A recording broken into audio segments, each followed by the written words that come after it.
Projeto cultural financiado com recursos da Prefeitura Municipal de Frederico Westphalen, através do Fundo Municipal de Cultura Lei Paulo Gustavo.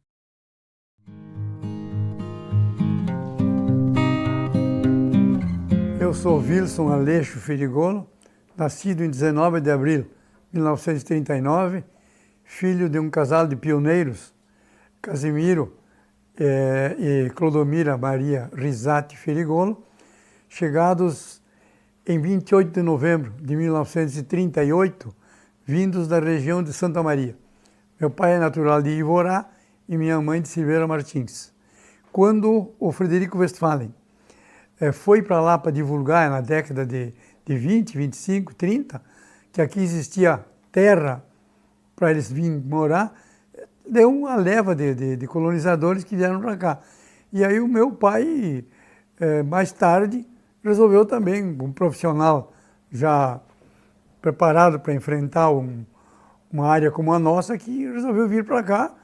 Minha mãe já estava grávida de mim, então, no caso, chegaram aqui em novembro de 38, vieram a convite do seu Giacomo Binotto, que era um profissional que eles tinham registro no CREA, uma empresa na época, o CREA 3606, que coincidentemente depois ele ficou sendo meu padrinho, Pedro Binotto, e em 4 famílias alugaram uma casa. Então ali morava o Jacó Binotto e a dona Josefina, o Pedro Binotto e a dona Ana, o seu Valdir Lippe e o meu pai, Casimiro e a Clodomira, lá onde hoje está o em frente ao lar dos deficientes físicos.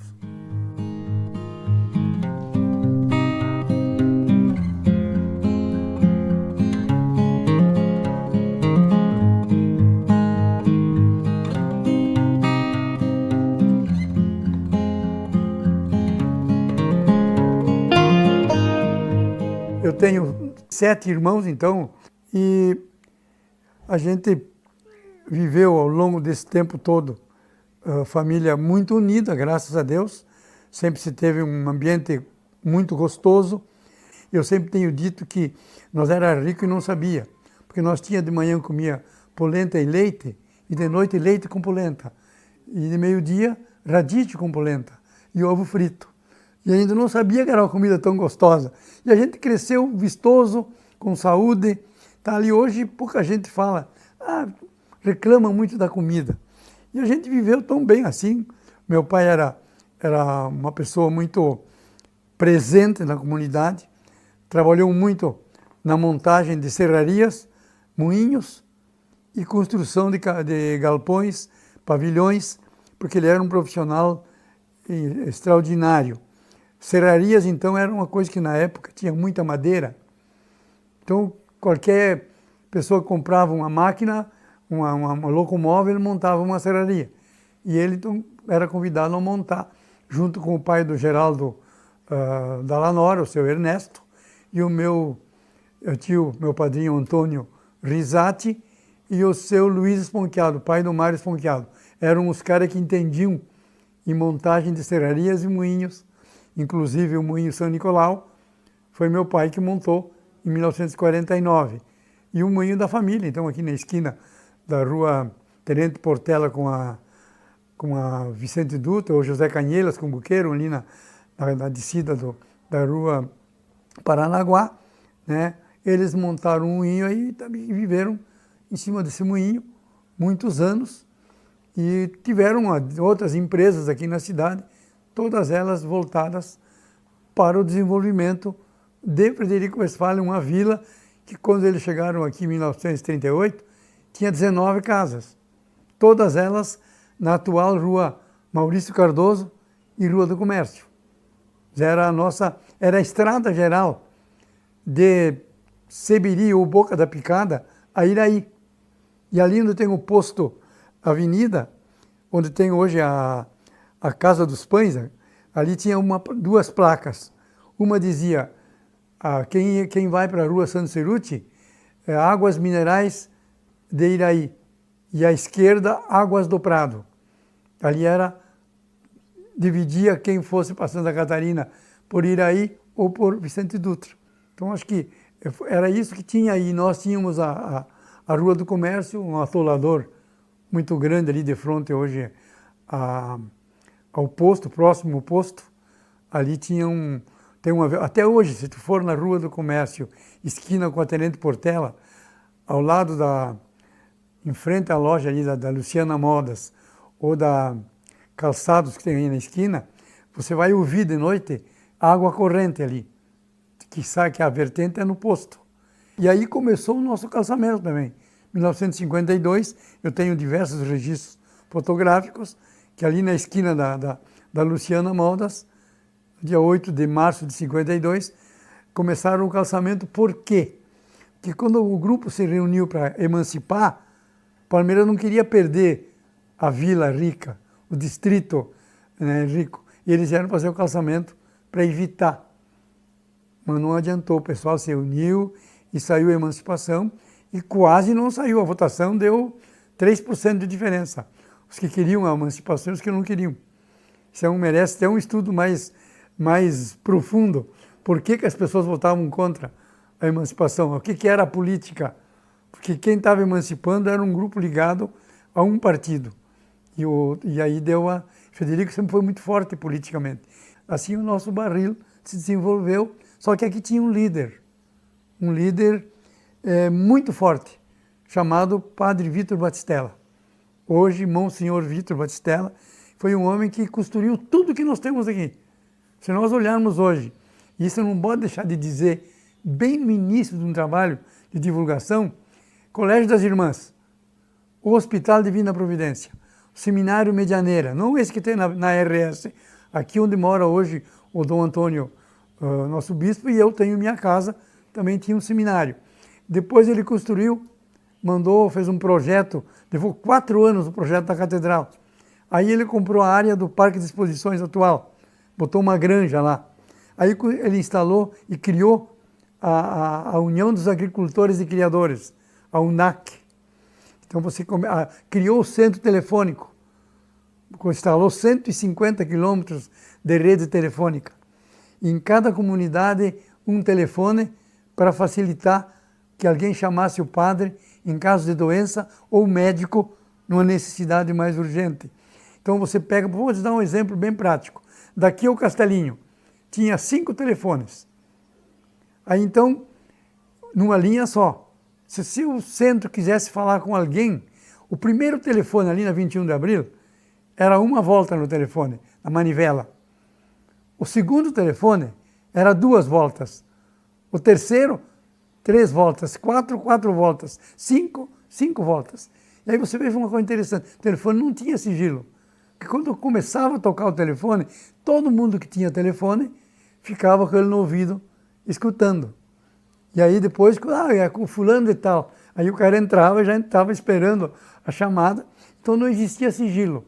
Todo mundo que o cara queria falar, e assim nós tínhamos linha para Taquarussu, Palmitinho, Vista Alegre, Taquarussu, Pinheirinho do Vale, Vicente Dutra, Caiçara, Fátima, lá no interior de Taquarussu, linha para Oswaldo Cruz, 7 de setembro, Boa Esperança. Quer dizer, todas as comunidades tinham um telefone. 150 quilômetros de rede puxadas no lombo de um cavalo pelo Padre Vitor Batistella, e aí ia junto com ele o seu Davi Girardello e o seu José Olesiak, pregando nas árvores ou nos postes uma presilha para amarrar o fio, para poder o fio ficar espichado, para levar o som para eles lá, a linha, para que todo mundo tivesse uma forma de se comunicar com o centro telefônico pago pela paróquia. Ali onde hoje nós teríamos a Ícaro, ou então a livraria ali no centro, tinha um centro telefônico aí, ou então no lado da farmácia Cruz Azul também tinha um centro telefônico, que a dona Amélia, a Diolinda Modeste cuidava o telefone, e ela que atendia, e a paróquia pagava para ela. Recebia um salário para atender os telefones que eram da comunidade. Cada um tinha seu telefone, era um telefone a manivela. Nós diríamos hoje chama de DDI, nós éramos DDM, Dias e Dias da Manivela. ficava girando o telefone. Se tu for lá no museu, tu vai encontrar diversos telefones desses, pode filmar, tu vai mostrar que era um telefone automático da época, viu?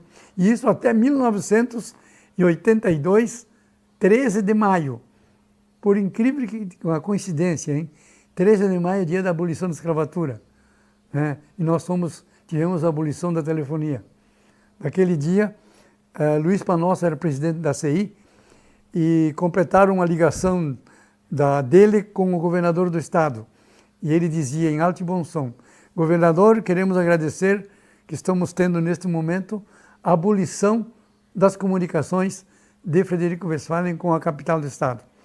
Porque na época era tão difícil uma ligação que a dona Amélia tinha que ter um centro telefônico, ela tinha que ter anotado na mesa quem chamava para falar com Porto Alegre, e aí ela aproveitava a RL, linha que estava ligada, e botava todo mundo na linha. Aproveitava, chamaram de lá para cá, porque era difícil de completar uma ligação para lá. Por isso a gente tem que valorizar muito hoje um telefone. Eu ia todos os dias a Palmito, Santa Catarina, Santa Lúcia, telefonar para as agências do Rio e São Paulo para buscar a ordem de pagamento para o frigorífico. Todos os dias fazia isso. Quem é que pagava essa despesa? Era minha, porque eu tinha que atender o meu cliente, que era o frigorífico, Damo S.A. Então, acho que essas coisas nós temos que lembrar pela sua importância. E aí o Padre Vítor entra com as duas mãos e os dois pés, porque ele criou um centro telefônico aqui em 1940. Então, acho que nós temos que olhar isso, e a nossa história daí para mostrar.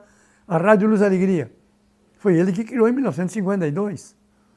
Então, nós temos que valorizar uma pessoa dessa, e eu acho ele muito pouco homenageado. Eu sempre tenho dito que o meu sonho, e de repente nós vamos ter que usar isso um dia, seria ver bem no miolo entre meio o Banco do Brasil e a Catedral, aquela rótula que tem aí, o Padre Vítor sentado numa cadeira e admirando a obra que ele construiu, né, para mostrar a importância do trabalho dele, porque esse homem foi uma figura extraordinária, né? Tem muitas histórias para a gente contar dele. Inclusive, eu tenho alguma matéria escrita por um dos maiores jornalistas do Rio Grande do Sul, Sérgio Jocman, que trabalhou na Guaíba durante 40 anos como jornalista, e ele tinha um comentário, e ele escrevia uma coluna no Correio do Povo.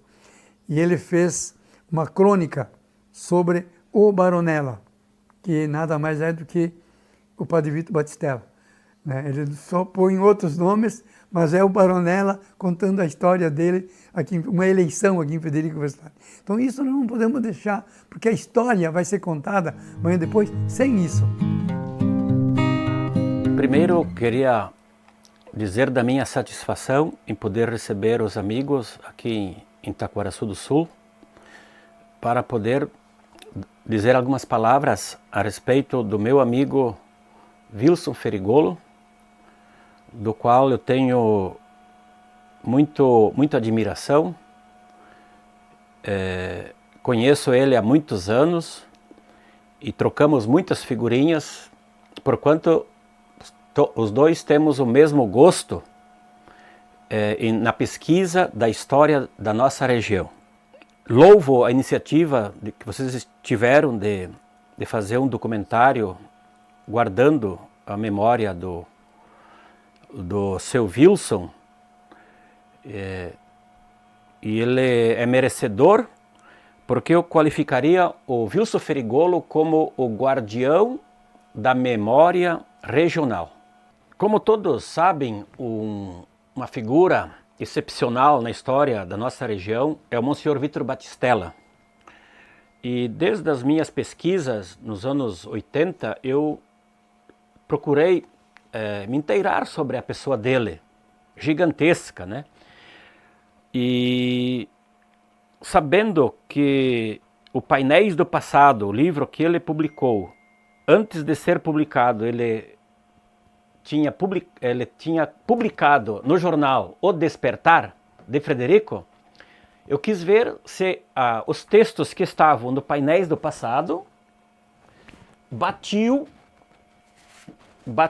com os textos que ele publicava toda semana no jornal O Despertar. onde é que eu vou encontrar esse jornal? Eis que alguém me diz, quem pode te socorrer, e talvez só ele, é o Wilson Ferrigolo. Estamos lá pelo ano de 1984, portanto, 40 anos que eu tive o primeiro contato com o Wilson Ferrigolo. E chegando na casa dele, ele prontamente, como é dos praxe dele, né, ele está sempre solícito em atender e ajudar, ele nos levou para o seu acervo lá e disse, aqui tenho o jornal O Despertar. Casualmente eu tenho um exemplar aqui, né,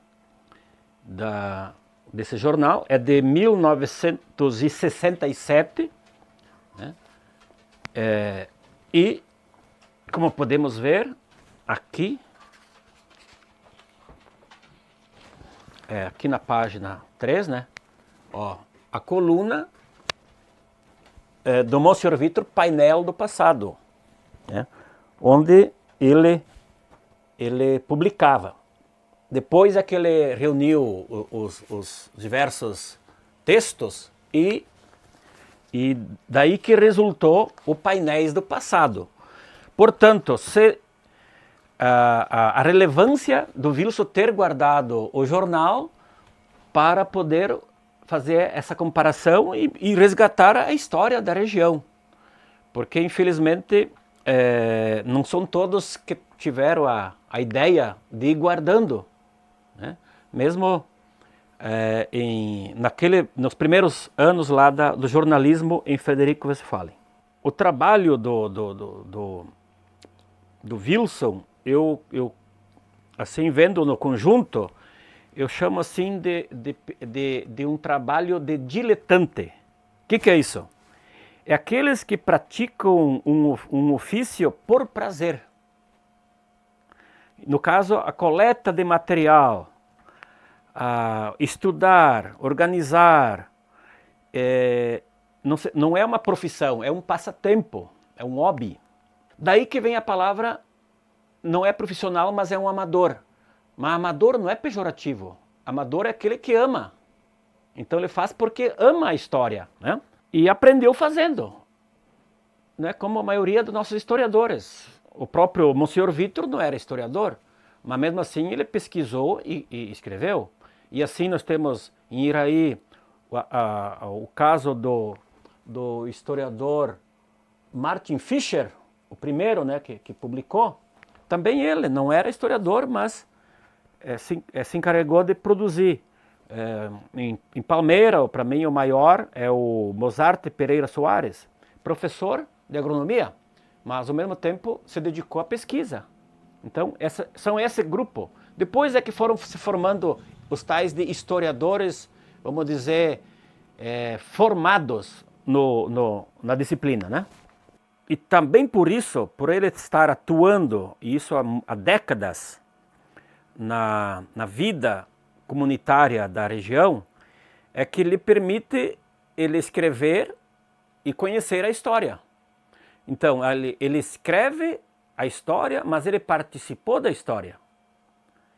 Ele é um protagonista da história da região, porquanto ele testemunhou muitos dos fatos que ele registrou e depois passa para as suas obras. Meu pai fez parte de um grupo que foi debater no dia 20 de dezembro de 54, quem é que seria o candidato a prefeito. Porque havia a maioria queria o Padre Vitor, mas ele não queria saber de política. Não queria, ele era líder político, mas não queria ser candidato. Aí o que aconteceu? Chegou no dia da reunião, o PSD, o PRP, o PL e a UDN, o PRP se rompeu. Um grupo apoiou o PTB e outro grupo apoiou o pessoal do PSD. Aí deu o Virgínio Ciruti, que concorreu pelo PTB e PRP, e Augusto Lapieta, que era líder do PRP, concorreu de vice do João Reis pela coligação PL, UDN e PDS, e tinha mais um partido no meio aí, não lembro agora. E aí nós tivemos uma eleição bastante concorrida, bem renhida, com muitos fatos pitorescos nessa eleição, ganha pelo João Reis, né, que fez, inclusive, tem uns folhetos que depois eu vou passar para vocês, se vocês querem usar isso como material, eu tenho um site com 20 folhetos políticos dessa época, de brigas políticas, de antagonismo, PTB e PSD, ou UDN, PL, todos os partidos da época, que seria hoje o que nós temos de partido aí, com folhetos distribuídos no interior, com brigas mostrando que um era mais importante que o outro. E eu tenho todos esses documentos comigo, guardo, porque acho que isso é bom até para a gente mostrar, de repente, num documentário, para as pessoas verem o que nós somos uma tradição, que aqui a política ela é renhida e disputada palmo a palmo. Porque quem acompanhou todas as eleições como eu, desde a primeira eleição, fui escrutinador durante 20 anos, tá? Nomeado pelo juiz. Vocês não têm ideia do que aconteceu nas eleições aqui. Valeria um histórico só das eleições. O Wilson Ferigolo é uma pessoa fantástica. Conheço o trabalho dele há mais de 40 anos, principalmente através da Rádio Luz e Alegria e do jornal O Alto Uruguai. É um pesquisador e um profundo conhecedor da história local e regional. Ele tem propriedade, fala com domínio sobre os pioneiros, sobre as primeiras indústrias, os primeiros comércios, sobre as comunidades, né? Enfim, sobre os assuntos importantes e acontecimentos da nossa região. Ele tem também um acervo histórico de fotos e documentos que é muito importante como fonte de pesquisa. Tem uma frase que ele utiliza em suas obras literárias, que é de autoria dele, que contempla boa parte do trabalho que ele desenvolve, né? Que diz o seguinte: não resgatar os fatos é bem mais do que faltar com a justiça, é desprezar de forma proposital quem fez a história acontecer. O Wilson está deixando um bom legado para a sociedade e para as gerações futuras. Merece todos os aplausos. É uma fonte de inspiração. Não tenho dúvida que é uma das grandes personalidades de nossa região. Em 1947, quando terminaram a Auxiliadora, nós tinha lá onde tem hoje o CPE, tinha um colégio muito antigo, de madeira, né? E o meu pai, como era muito amigo do Padre Vitor, fazia parte da equipe que trabalhou depois no hospital, no próprio Colégio Auxiliadora, ajudou algumas coisas que eram de madeira, ajudou a fazer. Ele acertou com a irmã lá, o pai era pobre naquela época, acertou com a irmã que nós ia estudar sem pagar. Tá, a família Binotto, nós, os que eram sócios da empresa. Fomos estudar lá no colégio, em 47, e aí em 48 o seminário aqui em cima foi inaugurado, e aí eu vim para o seminário, porque na época toda a família tinha que ter um estudante para padre. Era um negócio meio que o Padre Vitor tinha uma forma de conquistar todo mundo para o seminário. E aqui no seminário tinha 148 alunos estudando para o seminário. Meu número é W, meu número era 146. Então tinha mais três, era Zelmo, tinha um outro Wilson, e não sei mais que dar, 3 nomes que tinha lá na época, que a Zanandré era outro que tinha o nome, que estudava comigo no seminário. E a gente estudou no seminário aqui, fizemos o primário, e em 1949, o seminário aqui estava com dificuldades, e eles fizeram um exame de admissão, que seria um vestibular hoje, né? E eu passei, tive sorte de passar para o 5º ano, não precisei fazer o 4º ano, que de repente isso me atrapalhou a vida, tá? porque eu fui sempre muito mal, porque eu faltou, acho que, a base do 4º ano. Aí fui para Santa Maria direto, fazer o 5º ano. E eu, o primeiro semestre, apanhei muito, muita dificuldade. Na matemática, então, um terror, né? E que depois me salvou a vida no banco, né? Coisa bem interessante. Aí fui fazer o 4º ano em Ivorá. Aí fui em Ivorá, fiz 3 meses de 4º ano lá, me mandaram para Santa Maria de volta e fiz o 5º ano, concluí o 5º ano e eu senti muita dificuldade. Acabei não querendo mais ir para o seminário. Comecei a sentir dificuldade, vim para casa e não fui mais. Fiquei em casa e não estudei. Fiz o meu seminário, era uma formação extraordinária e que eu sempre tenho dito que foi a grande base minha, foi realmente o seminário. Por quê? O que a gente aprendeu? Aí ia conseguir um emprego muito bom na rádio, da rádio fui para o banco, sem ter maior estudo, só o 4º primário, né, e o 5º que eu tinha feito. Aí, em 1969, nós se reunimos num grupo de 15 ou 20 pessoas da mesma idade e contratamos 5 ou 6 professores para fazer o artigo 91, que era ginásio, artigo 91. E fizemos o artigo 91, eles fizeram aula, e que seria hoje o Enem. Tá? Fizemos o artigo 91, em 15 ou 20, na Auxiliadora. Conseguimos passar, aí fui fazer o 2º grau, fiz o José Canhelas, então em 71, 72, 73, e por necessidade financeira, de novo, né, o pai estava doente, não pude fazer um 3º grau, mas consegui formar o meu irmão Breno como advogado, formei a minha Maria Helena como professora e a Janete também, que é professora também, e nós outros ficamos, cada um fez um pouco de primário, fizemos o primário completo, mas ninguém foi estudar. E eu fiz, então, diversos cursos técnicos. Eu tenho 5, 6 cursos técnicos que me ajudaram muito. Curso técnico gerencial, curso técnico imobiliário, curso técnico de corretor de imóveis, curso técnico corretor de seguro, curso técnico de guia de turismo e outros cursos que eu fui fazendo e que me deram uma base de conhecimento muito boa. Então foi mais ou menos isso aí e eu não pude fazer um 3º grau, até porque se eu fosse estudar, quem é que ia trabalhar?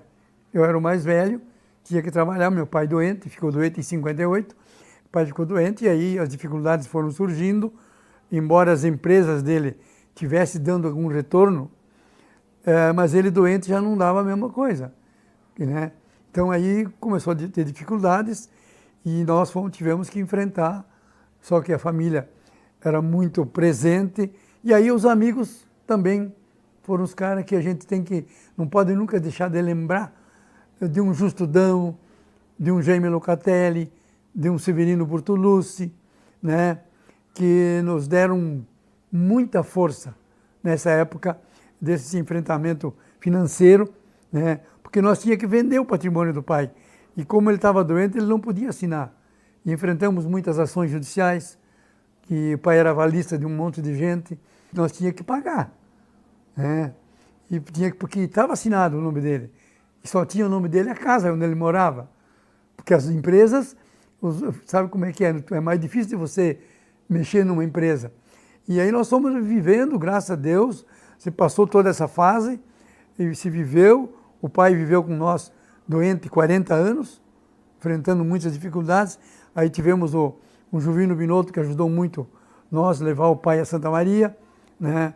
Internar lá, ficar esperando ele para trazer de volta, sempre com um carro emprestado, né? Nós não tínhamos veículo. Eu me chamo Juvino Binotto, tive uma infância que a gente convivia com a nossa amizade ali perto de casa, né?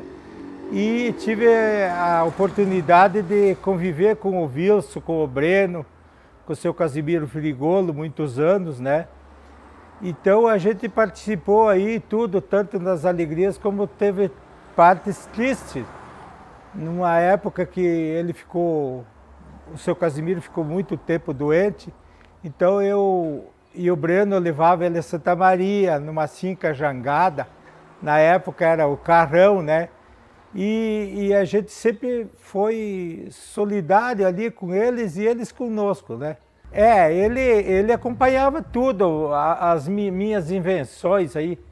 Eu e o Breno era meio louco, daí nós trocava, pegava gordinha, eu fazia outra, e ele sempre colaborou. Às vezes, quando eu pegava o Fuca dele, ele modificava, que viu se tinha o Fuca, ficava bravo, vocês mexeram nisso e tal, né? Mas ele sempre foi de boa paz, ele sempre valorizou isso, né? E eu me sinto até honrado de falar, de ter sido feito parte, digamos, da vida com ele, né? Embora que ele é 10 anos mais velho que eu, mas a gente vivia na casa do seu Casimiro, da dona Clodomira. Ele teve aquela enfermidade porque nós, de guri, ia olhar ele trabalhar. Ele construiu um torno de madeira, mas ele torneava ferro. Eu acho que eu já tinha uma veiazinha de mecânico, então eu ia lá olhar ele tornear os ferros, coisa, né? Eu ficava impressionado. Hoje eu sou torneiro mecânico, né? E então ele tinha o potreiro ali, que ele tinha as vacas de leite na época, e ele gostava de juntar uma graminha e botar na boca. E deu esse problema. Daí quando nós ia levar ele a Santa Maria, eu lembro que numa passagem, eu guiando a caminhonete, né? E o seu Casimiro ali, né? Ele respirava fundo, porque não tinha como respirar. E querendo clarear o dia entre Júlio de Castilho, lá para lá e aquele sol vinha assim, começou a clarear, e eu olhava assim para ele dava medo de olhar o jeito que ele ficou desfigurado, né? E eu só rezava, Deus meu, vamos chegar ligeiro, porque eu chegava a sonhar mas nunca deixei de ir lá e fazer alguma coisa que me pediu, eu sempre fui disposto, né? E no ponto geral, foi muito bom ser amigo do Wilson e continuar sendo até hoje, né? Porque ele é uma pessoa que não tem nem como falar, em tudo aonde tu fala, o Wilson estava, no promenor, na pai, Então o Wilson sempre foi um cara disponível para tudo que tu precisasse, né? E só me dá alegria de poder hoje dar esse depoimento para vocês, porque eu me sinto contente de ter participado com ele, né, disso tudo. Então essas coisas foram consolidando uma estrutura familiar. Isso foi muito importante, porque deu a todos nós uma certeza de que nós tínhamos que fazer o quê? Se unir para todo mundo viver, não com riqueza, com humildade, mas que nunca faltou dentro de casa isso, mas também nunca faltou um braço amigo de pessoas que vieram nos ajudar, coisa que hoje não tem mais. Hoje você não vê mais essa solidariedade das pessoas. E outra coisa, vou citar 2 nomes que não dá para esquecer, Justo Damo e Jaime Locatelli. Ele nunca veio nos cobrar. Eles traziam o recurso para nós, ou davam para nós, ou levavam o pai para fora, ou o Jaime pagava a faculdade do meu irmão em Santo Ângelo, mas ele nunca veio nos cobrar. Ele sempre me entregava no banco, lá na frente da loja dele, me entregava lá, só paguei a faculdade do Breno, né, e ia embora. Ele nunca dizia, você vai me pagar. A gente sempre pagou, mas nunca teve um prazo para você devolver. E assim era com o seu Justo Damo. Então você te coloca numa situação dessas. Tu tem que agradecer essas pessoas. Eu acho que esse é o lado emocional e social que a gente tem que lembrar num momento como esse. A família dos meus pais e do Wilson tem uma amizade desde 1940 e poucos, quando as famílias vieram aqui para Frederico. Tá? E, então nós, o Wilson também era amigo de infância, e essa amizade continuou até nesses dias, né? E esse trabalho do Wilson, são poucas ou raras pessoas que fazem o que ele está fazendo, né?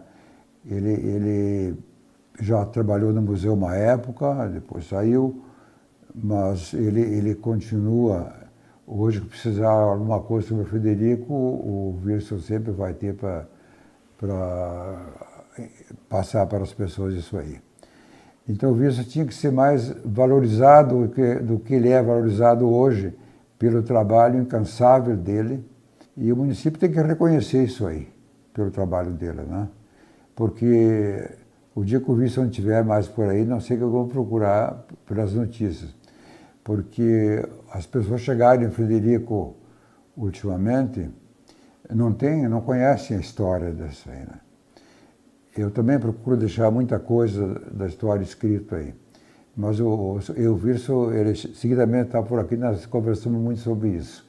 E muita coisa já repassei para ele, passei coisa do Aeroclube para ele, outras coisas que podia repassar para ele. Então, eu acho que esse trabalho que estão fazendo é um trabalho muito importante, né? Pelo reconhecimento do que o Wilson está fazendo na nossa cidade, nosso município, enfim, né? Em toda a região aí. Realmente, essa amizade que tenho com o Wilson é uma amizade de muitos anos, e a gente se sente muito feliz em ter amigo do nível do Wilson, né? Tanto ele como a Nelci, os irmãs deles também, que a gente conhece, toda a família, né? O Breno, o irmão dele, o Breninho, os advogados também. Então, essa família, a gente tem muito carinho por eles. Na época, nós éramos muito amigos, amicíssimos. Nós íamos para o baile, por exemplo. Hoje você não pode nem convidar alguém para te levar para casa. Naquele tempo, nós íamos buscar as meninas, não tinha automóvel como hoje. Então nós tínhamos um Jeep da Emater, e o nosso gerente da Emater era amigo nosso. Ele pegava o carro, o Jeep, se tivesse chovendo, nós íamos buscar em casa as meninas e levava para o baile. Porque o Clube Harmonia, nosso Clube Harmonia, onde está hoje, tinha um casarão de madeira, né, menor, bem menor, mas os nossos bailes. E outra coisa, a vida social era muito intensa. E nós só trazíamos para cá grandes orquestras do Rio, São Paulo, Porto Alegre, orquestra de Panambi, Passo Fundo, orquestras de Lajeado, Santa Cruz do Sul. Por exemplo, Nelson Gonçalves, Ângela Maria, vim tocar um baile aqui, no nosso Clube Harmonia. Fala isso hoje, trazer aqui um Roberto Carlos. Alguém teria condições? E nós trouxemos Nelson Gonçalves aqui, Ângela Maria, né? E fazia turnê, Iraí, Frederico, Três Passos, Iraí, Frederico, Palmeira, tá? E nós íamos para o baile, e aí pelas 2h30 da manhã, 3 horas, às vezes o meu sogro e minha sogra iam junto, mas eles cansavam, iam para casa, né? Moravam ali perto da rádio. E nós, então, aí deu 2h30 da madrugada, 3 horas, as meninas nos convidavam para levar para casa. Aí nós saíamos em 3, 4 amigos, com 6, 7 meninas, e levava para casa. Deixava numa em casa, buscava outra, ia levando embora. E eu ia namorar em Portela na época. Tinha uma namoradinha lá em Portela, e eu ia de ônibus todos os sábados. E ela trabalhava numa loja onde hoje, ali na frente da Delta Sul, tinha uma loja aí do irmão dela, e eu passava ali e dizia para ela, eu vou a Portela sábado, vamos junto. E ali ia visitar uma irmã dela lá, que morava lá em Portela, a mãe do Jorginho, do João Batista, do Tita, da Neca, iam lá e nós íamos para Portela e ela junto comigo. E nós voltávamos junto e nós tínhamos uma amizade muito sólida. Tinha, quer dizer, algo extraordinário de amizade. E assim nós somos a vida. Em 1960, eu tinha rompido com a namorada de Portela e resolvi conversar com ela. Né? Conversei com ela e tal. Foi se transformando essa amizade num amor. E ela demorou um tempo para me aceitar, aquela coisa toda, me levava, ia para o cinema, nós ia para cá e para lá, ia nos bailes, dançava junto, tal, mas nada de repente nós começamos a namorar. Namoramos 3 anos, estamos agora 60 anos casados, né? E 2 filhos, 5 netos, um bisneto e meio, né? Estamos aí, família sólida, graças a Deus, uma família bem constituída. Bom, eu sou a Nelci Simone Ferigolo, nasci aqui em Frederico, no ano de 1942, estou com 82 anos atualmente, em plena atividade, sou presidente da Associação dos Artesãos, faço muito artesanato. Eu conheci ele através do colégio, porque a gente ia no mesmo colégio e daí a gente não era praticamente da mesma turma, mas, porque ele era um pouquinho mais velho, mas a gente sempre se encontrava por ali. E a gente começou a fazer amizade com a família dele, que as irmãs dele também iam no mesmo colégio, só tinha aquele colégio naquela época, não tinha outro, depois que veio o grupo escolar. E a gente começou uma amizade com um grupo. A gente tinha um grupo de festa, de ir nos bailes, nas festas, e nos domingos, quando a gente não tinha o que fazer, a gente se reunia nas casas. Um domingo, na casa de cada um, sentava na frente lá e fazia pipoca e mate doce, e era a nossa diversão. E a gente se divertia muito, porque tinha muito baile. E a gente gostava de ir nos bailes. E ele sempre era meu par do baile, mas nós éramos amigos, nós não tínhamos namoro. E foi indo, até que da amizade virou namoro. E aí, em 1963, nós casamos e ficamos 20 anos sem filhos. E eu sempre, o Wilson trabalhava no banco, e aquela época o banco era um trabalho muito árduo, porque era tudo com máquina de escrever e não tinha nem telefone, era tudo por rádio, eles se comunicavam com os outros bancos. Então eu sempre procurava apoiar ele nas coisas que ele precisava. No trabalho dele, porque eu naquela época não trabalhava. Aí eu comecei a costurar para fora, fui costureira 30 anos, depois comecei a trabalhar com artesanato, e fui fazendo pintura e bordado e essas coisas todas que a gente faz no artesanato, que eu faço até hoje. Não deixo de fazer essas coisas. Nas horas de folga, em casa, a gente, o Wilson sempre gostou muito de pesquisar história, e as pessoas contavam as histórias de quando eles chegaram na cidade, na colônia, e contavam dos problemas que eles tinham na colônia e tudo, e o Wilson ia escrevendo, e eu ajudava ele a arquivar, a fazer as coisas, a revisar. Aí ele resolveu começar a escrever livros. Aí eu era a revisora. Ele escrevia um pedaço, eu lia. E daí, como não tinha computador naquela época, ele não tinha, não sabia lidar com o computador, ele trabalhava com a máquina de escrever. Então, ele ia emendando as folhas. Cortava um pedaço que já tinha passado e depois e assim nós ia. Eu era a revisora, sempre ia lendo o que ele ia escrevendo para dizer isso aqui não pode entrar, tem que ser diferente. E foi indo. Nós tivemos 2 filhos, a nossa filha e o Rafael. E o nosso filho começou a fazer faculdade de informática. E aí o Wilson começou a aprender a trabalhar no computador. Aí ele começou a escrever os livros dele no computador. Aí eu não fazia muita revisão, porque daí já tinha... Mas no computador era mais fácil, porque daí ele apagava e começava de novo a escrever. Um fato curioso, que principalmente no primeiro livro, Rostos e Rastros do Barril, que o Wilson escreveu, era que ele escrevia na máquina de escrever. Então, ele contava um fato que ele conhecia, e ele ia para a rua e contava uma outra versão do mesmo fato. E aí ele vinha para casa e escrevia. E quando eu ia fazer a revisão, eu dizia, você já escreveu isso aqui lá em cima. E ele cortava a folha e emendava e foi ficando, até o livro ficar pronto, foi ficando um rolo enorme de papel, que ia enrolando, e foi ficando enorme de papel. E esse é um fato bem pitoresco do primeiro livro que ele escreveu. Depois ele começou a trabalhar aí no computador, aí um outro fato que a gente conta e ri até hoje, que ele começou a trabalhar no computador e não entendia muito do computador. E o nosso filho estudava de noite na URI e de dia ele trabalhava na URI. E daí, quando o Wilson ia escrever, ele empacava lá no computador e aí ele telefonava. Meu filho, deu tal coisa aqui. E o filho dizia, mexe em tal botão. E aí ele mexia lá para o computador ir para frente. Esse foi um fato pitoresco do início do computador aqui em casa.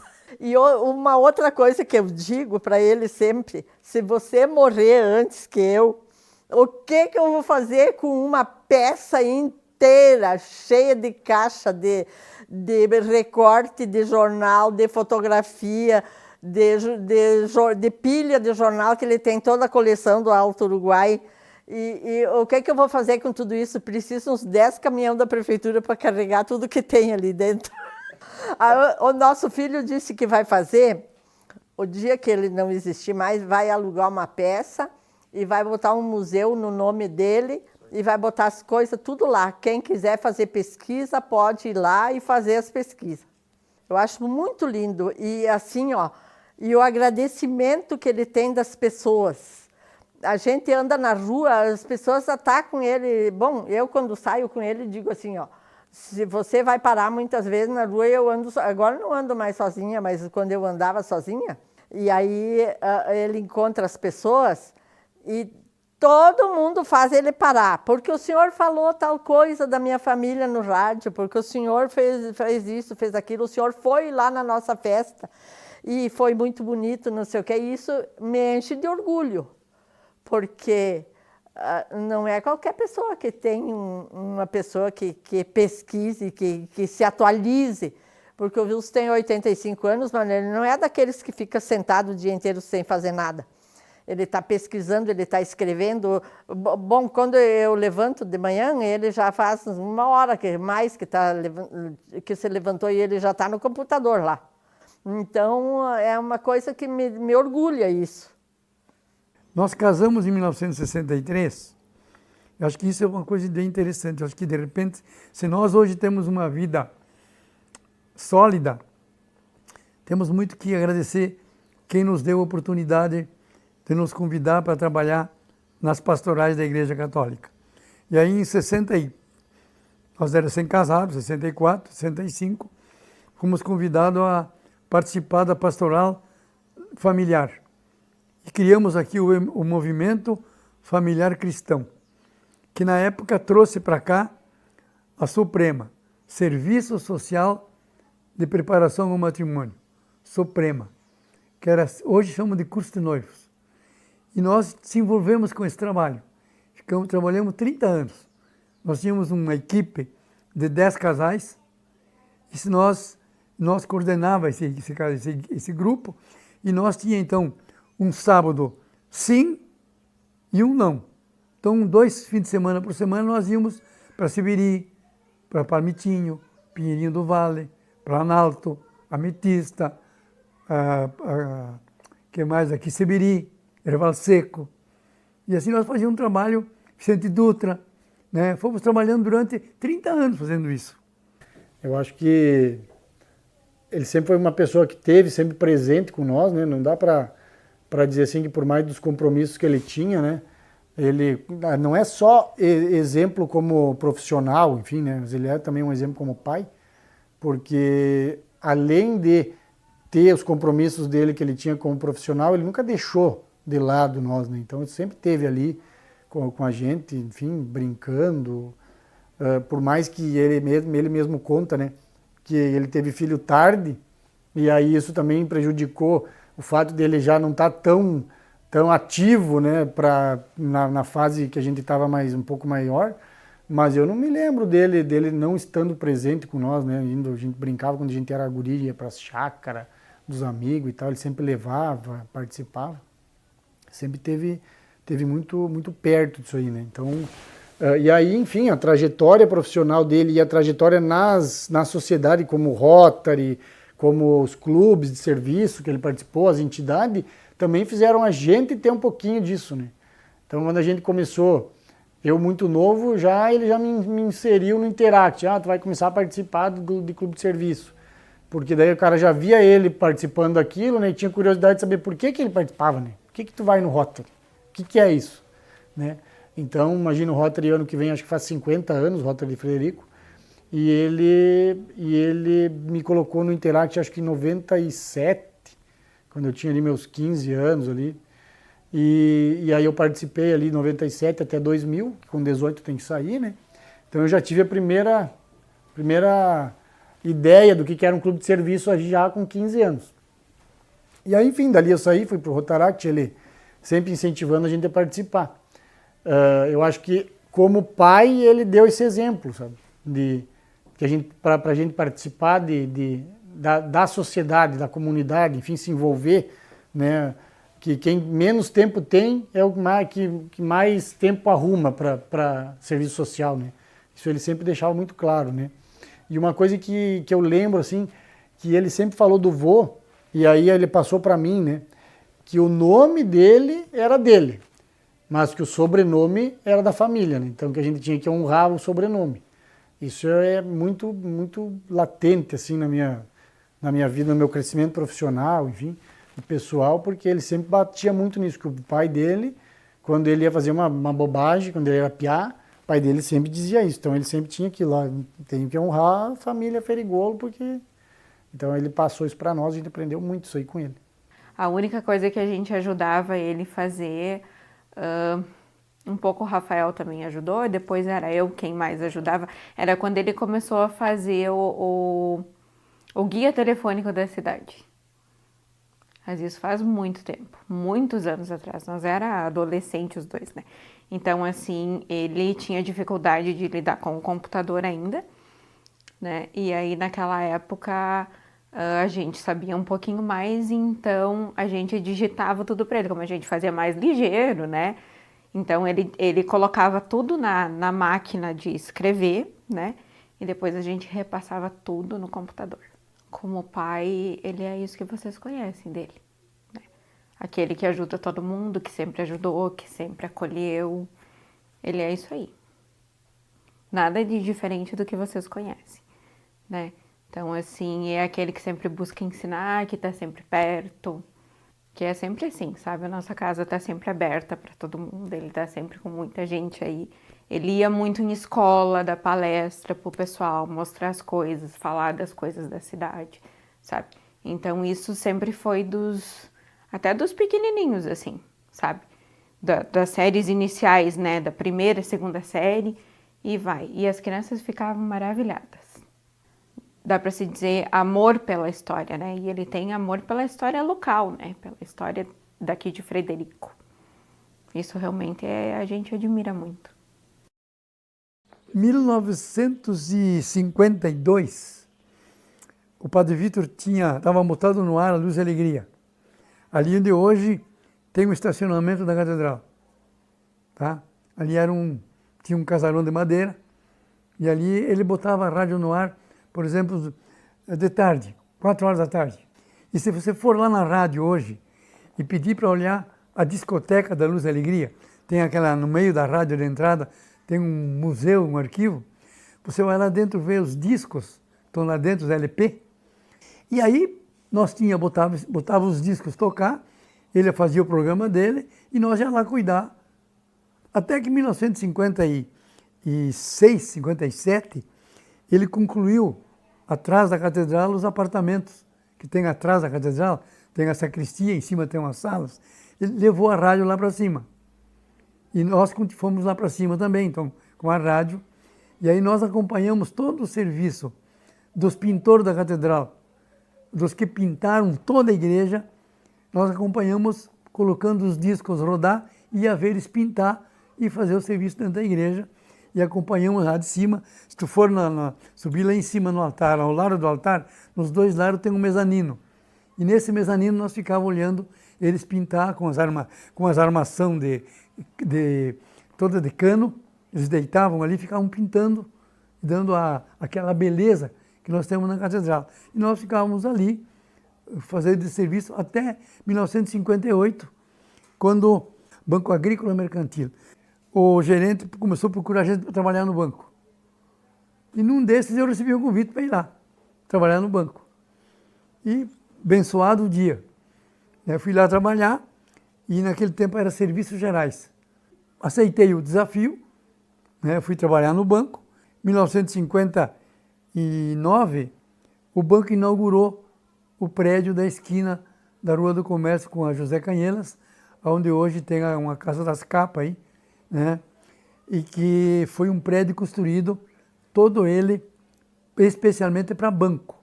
Lá não tem parede de tijolo, tudo é cimento armado. Tanto é que o cofre, onde hoje está a loteria esportiva, ali, eles levaram 6 meses para desmanchar o cofre, todo de parede de cimento armado, tá? Até 1 metro para baixo. Não tinha como você querer fazer um canal, um túnel para entrar no banco.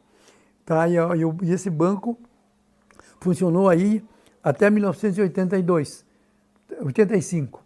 Aí eu fiquei trabalhando ali até 82, me aposentei, e aí o banco passou por uma fase muito difícil, né? E fechou.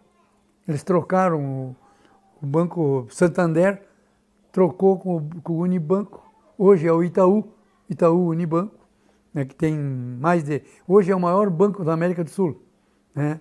Embora não tenha mais aqui em Frederico, né, eles foram embora, mas se tornou um banco poderosíssimo, e eu como trabalhei, então comecei a minha carreira como serviços gerais, fui galgando dentro do banco, e em 1975 a Lojas Graziotin abriu em Frederico uma filial e botou no jornal que eles tinham vaga para gerente. E eu estava cansado de trabalhar, não via crescer, eu estava ali dentro do banco. Eu achava que tinha capacidade para ser mais alguma coisa. Jovem, mas cheio de vontade. Mandei meu currículo para eles. Mandei o currículo, passou uns 2 meses ou 3. Em abril de 70, eles abriram aqui em maio de 75, eles me chamaram lá em Passo Fundo, eu fui lá. Aí o Breno, meu irmão, já era advogado, foi fazer uma audiência, aí eu fui junto. Fui lá na Graziotin, me apresentei. Quando eu entrei na sala do diretor de Relações Humanas, né, ele me olhou para mim assim, mas não acredito que você é o candidato a gerente da loja. Amicíssimo meu. Nós fazíamos parte da pastoral familiar da Diocese do Rio Grande do Sul. Nós se encontrávamos em Porto Alegre todos os meses para avaliar a pastoral que nós tínhamos na Diocese de Frederico, ele de Passo Fundo e os outros dioceses do Rio Grande do Sul. Na época era Uruguaiana, Caxias, Santo Ângelo, Frederico, Passo Fundo, Vacaria e Caxias do Sul. Tá? Então você imagina o grupo que nós tínhamos. Quando chegamos lá, ele sentou e me mandou sentar e disse, não vou nem discutir contigo, tu vai ser o nosso gerente de Frederico Westphalen. E começou a contar para mim as coisas que ele tinha feito aqui e tal. Só que daí ele vai e diz para mim assim, agora que nós estamos aqui, eu vou contar para ti como é que tu foi visto lá em Frederico Westphalen. E aí eu só vou me ater e não fazer os nomes das pessoas, né? O diretor da Graziotin, Tranquilo Graziotin, veio para cá. Ele tinha bastante amigos dele lá de Guaporé, que moravam aqui, que eram colonizadores. Ele veio para cá e pegou 3 empresários, né? E foi consultar os 3 empresários sobre a minha conduta. Tá? E 2 empresários me botaram formações boas, que um está aí na cidade, ainda é vivo, né? E um terceiro me arrasou. Chamou de piá e tal, né? Que botou um piá de gerente de uma loja do tamanho da Graziotin. E me mostrou a carta. Eu vi a carta lá e tal. Levantei de pé e aí ele disse a mim assim, só que lá em Frederico tu vai ser gerente, tu não vai mais poder trabalhar com a pastoral da igreja. Ele disse para mim. Como uns 15 dias antes havia estado dentro do banco um psicólogo, e eu fui conversar com ele, e ele me pediu a mão, e eu dei a mão para ele e para mim assim, seu Wilson, o senhor não pode nunca derrubar a Ponte Velha se a nova está pronta. E aquilo me marcou na minha cabeça. Fui lá em Passo Fundo, quando ele está me contando essa história, eu pensei, digo, poxa, eu estou com freio na boca, já usando, comendo com esse freio há quanto tempo? Não me machuca mais os dentes, posso comer qualquer coisa. Vou trocar de freio, poderá me fazer mal. Na hora que ele dá uma puxada no freio, pode machucar. Agradeci ele, levantei, agradeci, digo, ó, obrigado, mas o salário, cara, tu vai ganhar o dobro do que tu ganhava no banco, mas não é o dinheiro mais importante. Aí me lembrei da frase, não derrube a Ponte Velha enquanto a nova não estiver construída. E saí, agradeci ele e vim embora. Vim no banco, que tinha combinado com meu irmão para esperar ele lá no banco. Quando eu entro no banco, em Passo Fundo, no Unibanco, entrou o diretor do meu banco junto comigo. Você o que está fazendo aí? Ele disse para mim que nós tínhamos nos encontrado em Cruz Alta uns meses antes, numa reunião do banco lá. Eu era funcionário sem nada de carreira, lá no banco, como funcionário comum. Entrei na agência e eu fui lá, eu vim aí fazer um trabalho pessoal meu. Diz, eu sei o que tu vai fazer. Diz, mas dá uma pensada na tua decisão. Ele disse para mim. Eu digo, não, já decidi o que eu vou fazer. Estou indo embora porque eu já decidi. E fui para casa, vim para casa. Passou, acho que uns 2 meses isso. Isso foi em abril, julho. Julho de 75, eu recebi uma promoção dentro do banco para mim ser chefe de contabilidade. Eu recém tinha começado a fazer contabilidade no escritório de contabilidade. Assumi a contabilidade do banco, eu conhecia bastante o banco, parte interna, assumi a contabilidade e trabalhei então 2 anos na contabilidade, me formei no 2º grau, no José Canheiras, em 73, e em 76, não, já estava formado. Formei, e aí, em 77, 76, me chamaram a Santo Ângelo e pediram para mim levar a minha esposa junto. Fui lá em Santo Ângelo, ele me entrega, diz, ó, você vai ser o gerente de Frederico, amanhã de manhã tu vai chegar lá e está na tua mesa, a nomeação de gerente. Eu me petrifiquei na mesa, digo, pô, vou pegar minha cidade de gerente. Né? E disse assim para eles, então eu quero que o senhor me coloque o fulano de tal de conferente, fulano de tal de chefe dos caixas e o fulano de tal eu quero de meu imediato, meu subgerente ou de contador no meu lugar de contabilidade. Diz ele, o que tu quiser está feito. Diz ele, já anotou os nomes, no dia seguinte cheguei de manhã no banco, abri a correspondência, estava tudo nomeado, fulano, ficando, e a minha nomeação para gerente do banco, assumi a gerência do banco. Para mim, a carreira bancária foi fenomenal. Eu saí realizado da minha atividade profissional, sempre com todas as dificuldades que eu enfrentei, e eu acabei ficando aqui, e hoje tenho uma família sólida, graças a Deus. Ele é aquela pessoa que é um apaixonado pela história, né? É uma pessoa que começou muito cedo a gostar do ofício, não do historiador profissional, mas sim daquela pessoa que faz uma guarda da memória. E guardando essa memória, ele ajuda então a preservar o que há de mais caro para as gerações, que é o passado que se constitui com as pessoas que ocuparam esses espaços, né, que nos antecederam, que formaram esses espaços aí. E a história, ela não deve ser perdida. Então, o papel do Wilson, ele é fundamental para o historiador profissional. O seu Wilson, ele consegue também nos livros que escreveu e também nas pesquisas que fez e mesmo nas conversas que ele se coloca à disposição e fala com as pessoas pelo comércio, né? Eu dizia que o Wilson é um historiador ambulante, né? Porque ele sempre está portando alguma coisa e conversando com as pessoas sobre aquilo que ele leva, que ele descobriu, né? O que ele achou, o que lhe foi entregue.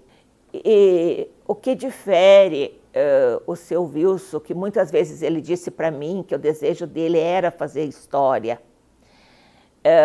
E eu sempre incentivei, né? Eu falei sempre que ele devia fazer, né, história. O que difere ele de um historiador? O historiador, quando ele escreve, ele faz análise de cada material que ele pega, de cada escrita, de cada frase, de cada documento, de cada momento. E ele busca nos documentos resposta para perguntas que ele está se fazendo dentro da ciência histórica, né? O seu Wilson, ele conta essas histórias, porque praticamente o seu Wilson viveu essas histórias, né? Ele conhece as pessoas que estão numa fotografia inteira, né? Quem é, quem não é, o que fazia, né? Um time inteiro de futebol do Itapajé, por exemplo, né? do Itapajé passado, ou do Ipiranga, né? Então, o seu Wilson tem essa questão da memória, de guardar essas de reconhecer essas pessoas e, se caso ele não reconhecer, ele tem aonde ir buscar. Então, isso que ele deixa pronto, isso que ele deixa feito, é aquilo que facilita muito a vida de um historiador profissional. Pode ser um pesquisador de fora, alguém que venha pesquisar vários temas, né? E que vai encontrar nos escritos do seu Wilson resposta para aquilo que ele está indagando e até mesmo para aquilo que ele quer continuar fazendo. A história, ela traz em si sempre a possibilidade da mudança, porque hoje nós temos algumas coisas ditas na história, né? E que podem, por documentos novos, por achados novos, elas serem transformadas, né? Então a gente sempre diz que não são verdades absolutas, mas a gente tenta chegar com esse cruzamento da informação e do documento, que é muito importante, né? Nós chegar a essa verdade, né? Uma verdade histórica. Então, é muito importante o papel dessas pessoas que guardam, que se empenham, que gostam da história. Mas também o Wilson não é um contador de história, né? O Wilson está naquilo que o historiador gosta muito, que é a pessoa, o historiador, que tem uma paixão, né? Por produzir, por saber, por buscar o conhecimento. Eu tenho certeza, né, que o seu Wilson Firigolo, ele teve um desvio de caminhos aí e que não era para ele ser bancário como ele foi no passado, e sim historiador, né? Ele contribui para tudo isso e é óbvio que merece toda essa homenagem, esse documentário, merece todas as honras da Casa Frederiquense aí, por ser esse historiador que tem a preocupação com a guarda da memória. E em 61, eu fui nomeado correspondente do Correio do Povo. Eu comecei a fazer matéria para o jornal, mandar matérias, e um dia resolvi fazer uma carta para o Correio do Povo, me oferecendo para fazer notícias para os jornais da Caldas Júnior. E comecei a mandar notícias. E todas elas eu tenho cópia do que eu mandei, guardei nos meus arquivos, e comecei a mandar as notícias e tirar uma fotocópia ou guardar o original para mim. E fui fazendo esses documentos. E da Luz e Alegria também. Só que na Luz e Alegria eu deixei lá no arquivo da rádio. Quando eu saí, fui para o banco, levei junto alguma coisa e comecei a fazer essas matérias. E no banco, a gente, no dia a dia, atendendo as pessoas, você ouve as pessoas contar as histórias. E eu fui escrevendo bilhetes. Cada um me... porque eu estava em casa e de noite não conseguia dormir. Eles faziam uma casa com 1,5 metro de altura, 2 metros de altura, porque de noite os bichos passavam por baixo. Leopardo, jacuatirica, essas coisas, tinha um monte de bicho. E eles tinham um alçapão por baixo, onde eles tinham uma escada que eles tiravam, fechavam o alçapão com um trinco por dentro, para não ter perigo nenhum, e iam dormir. Né? E de manhã, os bichos não vinham de dia. Eles botavam a escada e ficavam... Isso aí eles contavam para as pessoas. E eu comecei a escrever essas historietas lá no banco. Iam contar e eu escrevia aquilo ali, botava num bilhete em casa, numa caixa de sapato ou de camisa. Você compra uma camisa, vem uma caixa bonita, eu botava o bilhete lá dentro e fui guardando. Agora não me pergunte por quê que eu ia fazendo isso. Fazia porque gostava de história. Eu sempre fui um bom aluno de história. Eu comecei a escrever.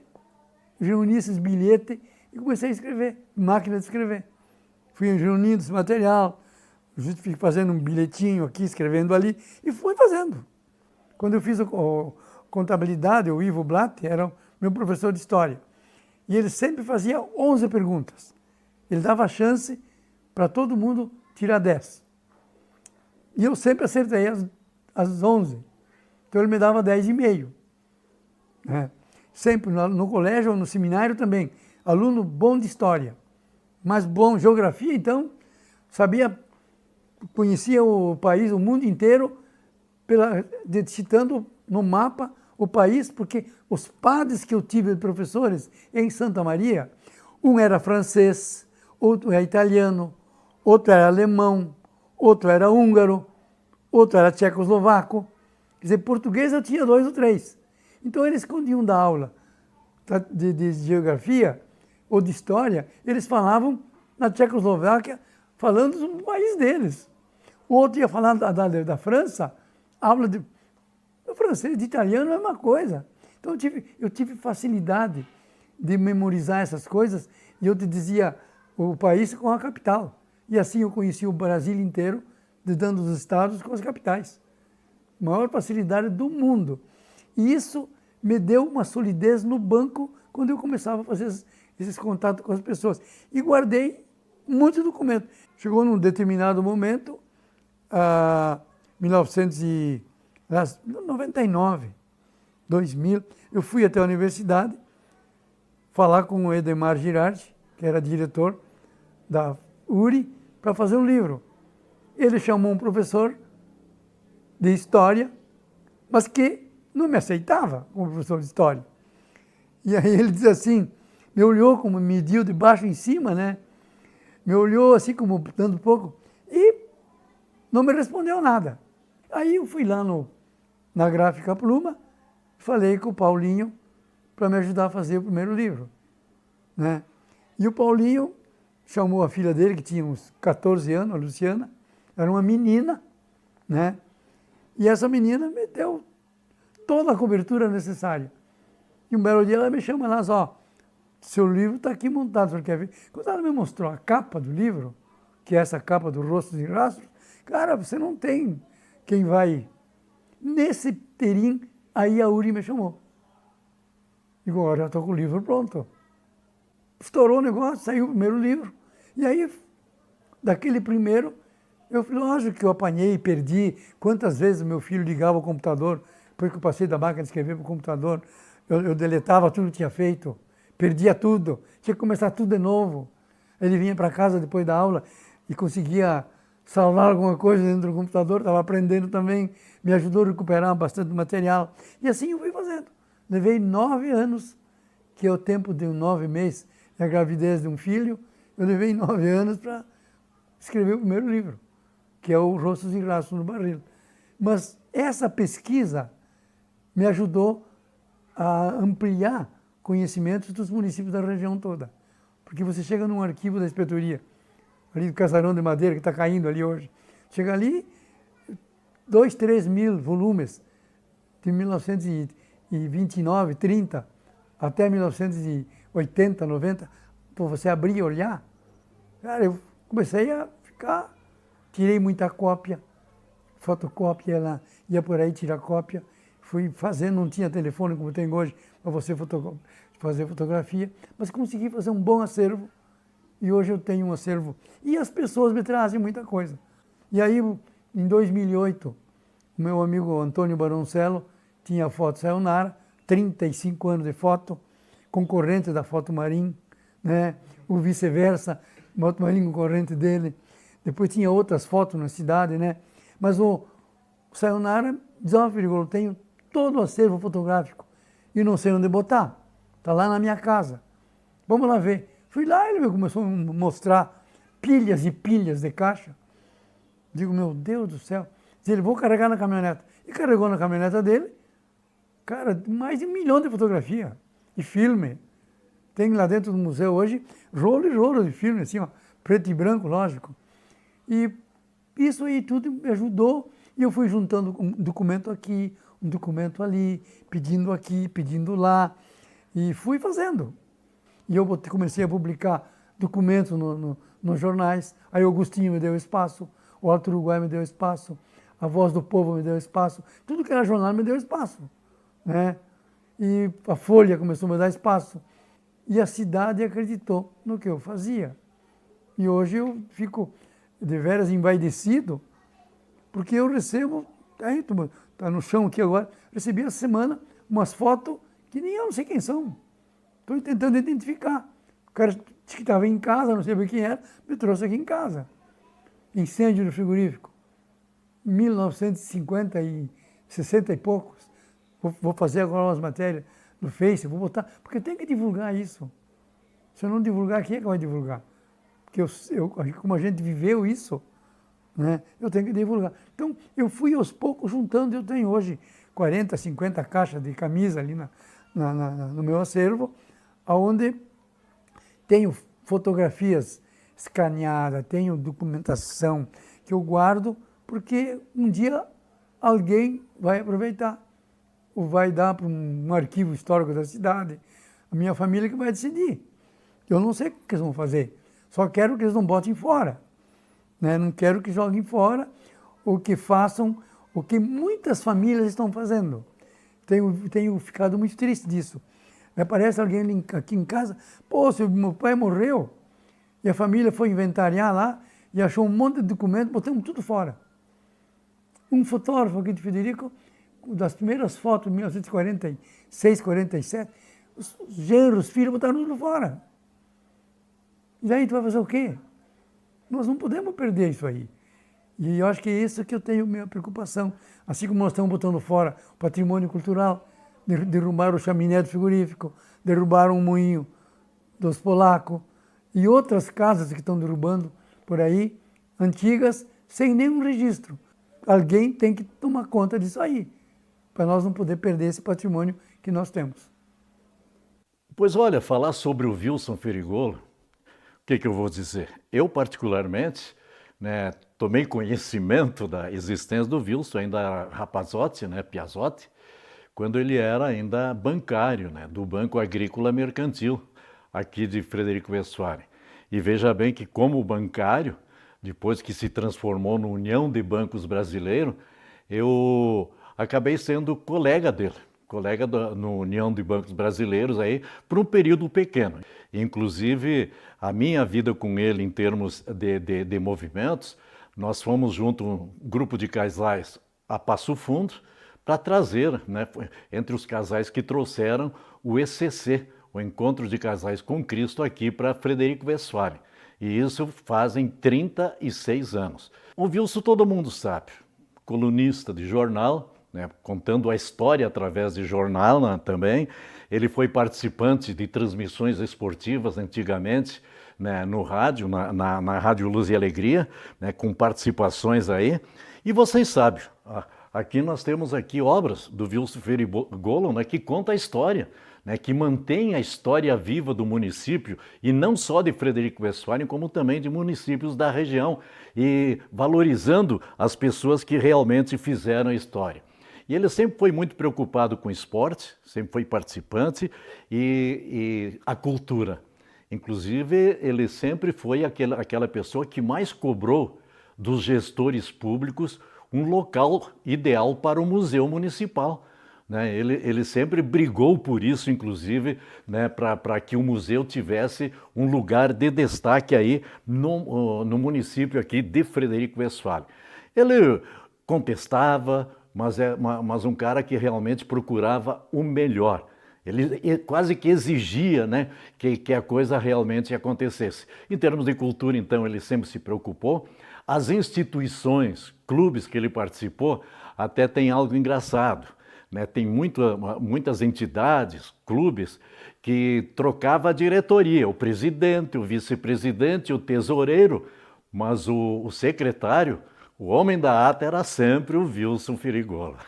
E realmente eu tenho uma admiração muito grande por ele, pela dona Neuci, que o casal participou conosco nessa história que eu contei de movimentos de igreja, e ele sempre foi uma pessoa disponível.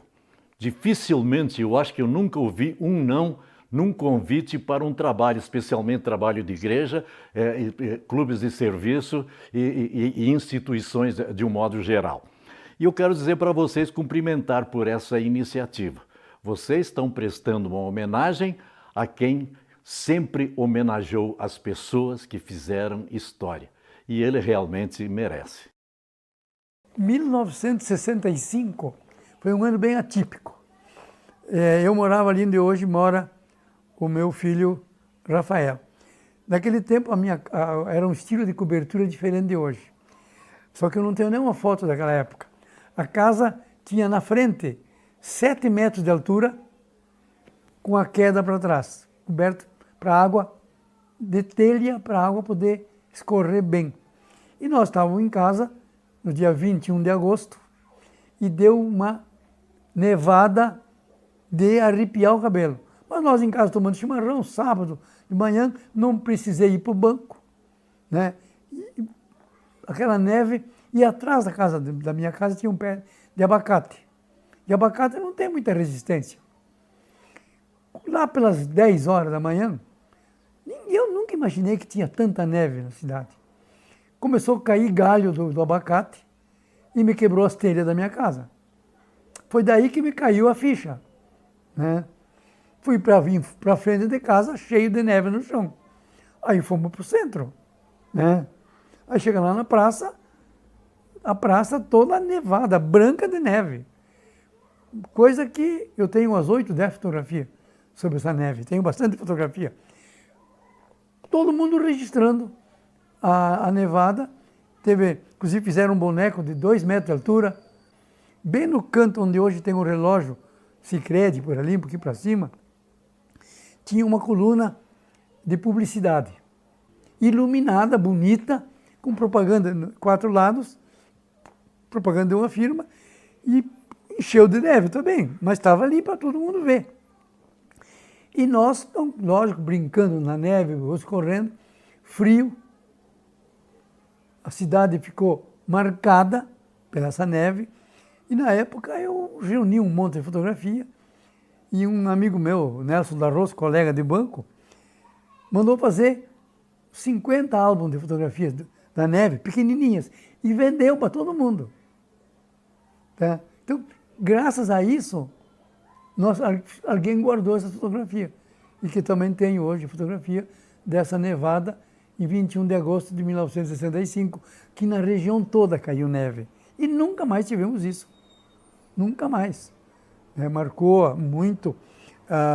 Houve no centro da cidade, tinha uma banca de revista do Girardello, do pai do Marco, encheu, tem umas fotos deles tiradas também na frente, tudo branco de neve, na frente do hospital. a cidade onde tinha árvores secas, tudo. Foi um espetáculo fora do normal. E essas fotos, de repente, dá até para botar no vídeo, porque isso aí é um negócio fora da... Pouca gente tem essas fotos. Essa nevasca, ela foi a única que aconteceu no século passado? Aqui em Frederico, sim, a única de todos os tempos. Não temos registro nenhum que tivesse acontecido uma outra nevada da tamanha camada de neve. Lá em 1980, tem como é que eu vou dizer, alguns fragmentos de neve, mas nada a ficar sinal, nada. Essa foi coisa assim, de marcar muito nós, em Frederico Westphalen e região. Caiçara, Vicente Dutra, Itaquaruçu, Vista, toda a região nossa aqui. Seberi, tenho foto de Seberi, que o pessoal de Seberi me mandaram 200 e poucas fotos deles lá. Dessas tem umas quantas na neve. Maravilhoso o negócio, quer dizer, só para a gente tirar uma ideia do que foi essa aí. E Frederico Westphalen marcou, só que pouca divulgação no estado, porque ninguém mandava para a televisão. Nós não tínhamos o que nós temos hoje. Por exemplo, ali onde está hoje a Casa Brasil, Jamel, aonde está a foto Marim, e aonde nós temos a loja de frente ao Canto do Hotel, aquela loja onde tinha até esse tempo atrás a Toque Lar, ali tinha uma transportadora da família do seu Nelson Pigato, e aonde tem a foto Marim hoje, morava a família do seu Ângelo Milani, pai de todos os Milani, que morava no bairro lá em cima, no São Cristóvão, né? O bisavô de tudo que tem de Milani por aí hoje, né? E na frente morava a família Caselani, comerciante, bem-sucedido, veio para cá. E aí, o Pigato tinha esse depósito de transportadora Palmeiras, né? E ele depositava todo o transporte da região toda, ficava depositado ali. Quando alguém ia para São Miguel do Oeste, para Mondaí, carregava a mercadoria e levava. Então ele depositava ali as latinhas de óleo, de posto de gasolina, que tinha gasolina, lata de querosene, tudo isso era um depósito, era dentro. E no dia que se botaram fogo, não sei, que na época nós vivíamos um período incendiário aqui. Por exemplo, em 48, botaram fogo na oficina do meu pai, aqui embaixo, onde está o Juvino Binotto hoje, dia 9 de junho de 48. Botaram fogo em Boa Vista, numa serraria, botaram fogo em Caiçara, botaram fogo num frigorífico aqui embaixo, botaram fogo nessa casa em 51, ali embaixo, na esquina. E aí começou a estourar as latinhas de óleo, já pensou a lata de óleo voando, e o fogo junto com ela, e caía em cima da casa do Milani e em cima da casa do Caselani. Então eles botaram uma escada e subiram lá em cima, e aí tinha filas de gente com um balde de água, subindo a escada, e um lá em cima no telhado da casa, com um balde cheio de água. Quando caía uma latinha com fogo, ele jogava água para apagar, para não deixar queimar a casa. Nos dois locais. Você imagina o que isso, o impacto que deu na cidade. Então, a gente não esquece, eu tinha 10 anos, cara. Nasci em 39, foi em 51. Imagina que com 10, 11 anos. Então, marcou muito isso. E foi em janeiro, férias, não estava estudando. Então, o que tinha de gente na cidade. E isso foi um negócio que impactou. Tem registro desse acontecimento? Sim, tenho as fotos que eu estava aqui no chão, eu estava mostrando primeiro aí, as fotos do incêndio, né? E tenho também, no lado onde hoje tem a Galeria dos Padres, tinha uma livraria ali, e também queimou, e os caras juntavam a água do chão da valeta, da sarjeta, para poder apagar Tem tudo documentado. A gente era criança na época, 51, 52, o padre, eles montavam na frente da igreja ali um monte de areia, e nós ia brincar na areia. Saía do colégio das irmãs, passava ali na frente. E nós ia brincar onde? Na areia. E o padre tinha uma suiteira como daqui lá da tua irmã lá, né? E ele ficava escondido e dava aqueles puxava aqui, ó. Tchá! Né? E, cara, e aonde hoje tem o Sicredi, morava um subdelegado de polícia ali. E aí nós estávamos jogando bolita, que é o... Chegava ali, ó, último aqui e tal. Ele vinha da casa dele e pisava em cima das bolitas e fazia nós correr. Então essas coisas, a gente não era bem quisto pelas autoridades. Porque, jogar bolita, mas cara, o que tu ia fazer? Assim como tinha, na época só tinha uma motocicleta aqui na cidade. Só uma moto. Motociclo, não era motocicleta. Motociclo. Do pai do Pé Saltão. Né? Ele era açougueiro. A primeira vez que eu vi um motociclo, com um cara sentado em cima, andando na rua, cara, eu estava ali na frente onde hoje está o sindicato rural. Cheguei em casa quase morto. Fui me esconder embaixo da cama. Aquele cara andando, um negócio. Eu nunca tinha visto isso, homem. Imagina o que me impactou a vida. Nunca tinha visto aquilo, um cara andando um motorzinho no meio do mato, cara, 1950, 49, 50. Então, tem dessas coisas que você começa a mexer na cabeça, tu lembra essas coisas que aconteceram. Assim como também achar um cartucho de dinamite. Eu nunca tinha visto isso. Achei bonito. Aí o pai do Sandro, da prefeitura, era meu amigo, nós vivíamos juntos.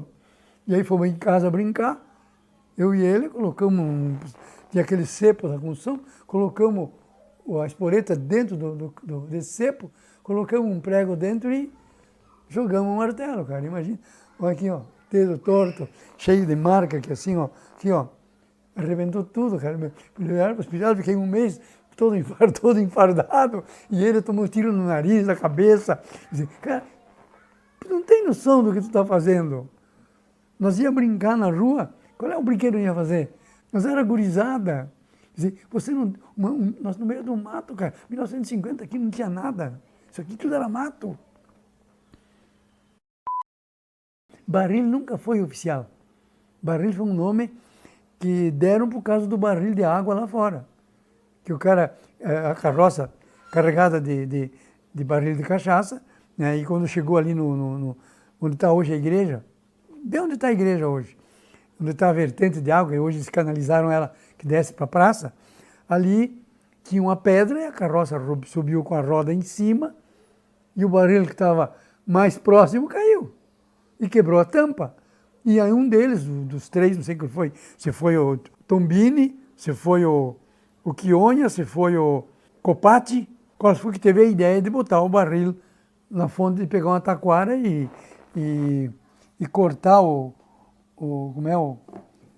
aqui, ó. Porque nós temos que lembrar sempre que essa taquara que aparece aqui, ó, essa taquara aqui, ele tirou os nós, era um bambu que tinha lá perto da fonte. Porque onde tem, que nem Itacoruçu, onde tinha a fonte de água, estava cheio de bambu. E ele tirou os nó e botou, encheu o barril de água, e a partir disso os caras começaram, onde é que tu vai dormir? Lá no barril. Vou comer lá no barril. Vou descansar no barril. E ali a terra era do Franciscato e dos pais do Padre Dalla Costa. Mas, na época, o Santo Ciruti, que acabou ficando com ele, e ali tinha um moinho. Ali a água, não sei que tipo, uma máquina que tocava o moinho, né? Faziam esse trabalho ali, e se tornou conhecido por causa desse barril que ele colocou ali. E aí, em 1928, que os pessoal resolveram botar o nome do Frederico Westphalen, pelo trabalho que ele fazia aqui. Por que é Presidente Kennedy? Rodovia Presidente Kennedy. E por que Frederico tem uma rua Presidente Kennedy? 1961, 62, criaram a Aliança para o Progresso, do americano para mandar para o Brasil alimento e dinheiro. Tá? E aí eles mandavam dinheiro, mandavam para Frederico, por exemplo, um caminhão de alimento todos os anos, todos os meses, com farinha de trigo, farinha de milho e outros alimentos, pago pela Aliança para o Progresso. Quem distribuía era a Aliança Social Santo Antônio na igreja catedral, que era a paróquia na época, que o Padre Vitor era o presidente da Aliança Social. E aí tinha um grupo de mulheres que distribuíam essa comida para as famílias pobres. E mandavam o dinheiro para essa Aliança para o Progresso, que mandou dinheiro para fazer a rodovia. E o Brizola, como governador do estado, ou como político, traçou a BR de avião até Sarandi. E de Sarandi para cá, ela foi desviando o Frederico.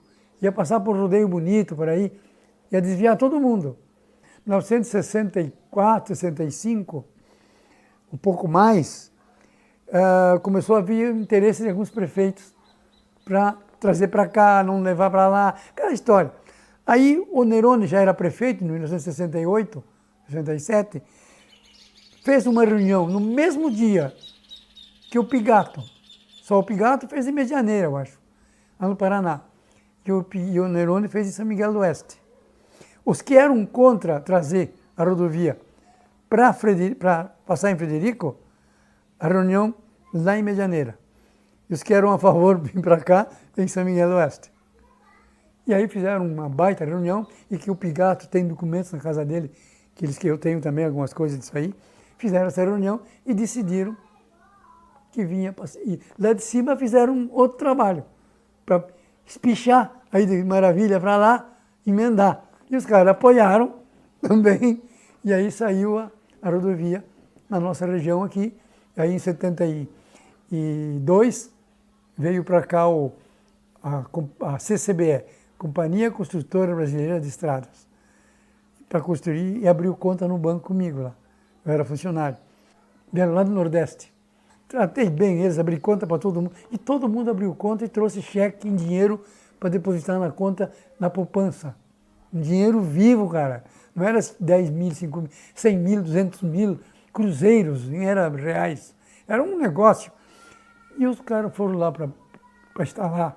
Ali onde hoje está o Ipiranga, as lojas Lober. Ali tudo era, eles alugaram tudo aquilo ali. Encheram de casa e botaram toda a administração ali. Então, o Ademir Alonso é um dos que estava aí na época. Veio junto para cá e ficou, casou aqui. Tá? Ficou aqui em Frederico e todo mundo foi abrir conta no banco. O diretor ia lá no banco e sempre comigo. E um dia eles telefonavam para o banco para mim atender eles, como se eu fosse o gerente. Eu não era gerente, era funcionário, atendia todo mundo bem. E volta e meia eles queriam, me telefonavam, só vamos fazer uma janta lá no Ipiranga hoje. Eu era presidente do Ipiranga. Vamos fazer uma janta? Vamos. Marcava uma janta lá, eu pagava a carne, recebia tudo que eles tinham, me ajudaram muito no Ipiranga. Fizeram o campo de futebol 7, fizeram a piscina, ajudaram a fazer a piscina, me deram um tijolo. Foram os caras extraordinários. Eles davam um jeito para ajudar. E eu dei para todos eles uma carteirinha de sócio, sem pagar nada. Eram convidados nossos lá do clube. Então tudo isso ajudou a consolidar aquele patrimônio do clube. Então tudo isso foi fortificando essa estrutura que o clube tem hoje, e o bairro também. Porque tanto é que só começou a crescer quando chegou a Companhia do Asfalto aqui. Assim como lá no banco eu soube conquistar toda a clientela, ficaram no banco, que de repente me deu o impulso para mim chegar a gerente, né? Porque eles iam para cá, lá na empresa só falavam no meu nome, e o gerente não gostava disso. Um dia eles telefonaram para mim fazer uma janta, e nós tínhamos 2 telefones na mesma linha, dentro do banco. Quando tocava, os 2 despertavam. O número é o mesmo. Hoje tem cada número, naquele tempo não. E a mesa era do Dias da Manivela. E quando eu levantei o telefone, eu era subgerente, né? E o gerente levantou o telefone junto comigo. E o cara disse para mim assim, vamos fazer uma janta de noite lá no Ipiranga, Perigão? Vamos! Eu compro a carne, disse para eles. Né? E eles, então nós pagamos uma bebida e fizemos, marcaram, eles foram dar um jeito lá, tudo bem. O gerente me chamou lá.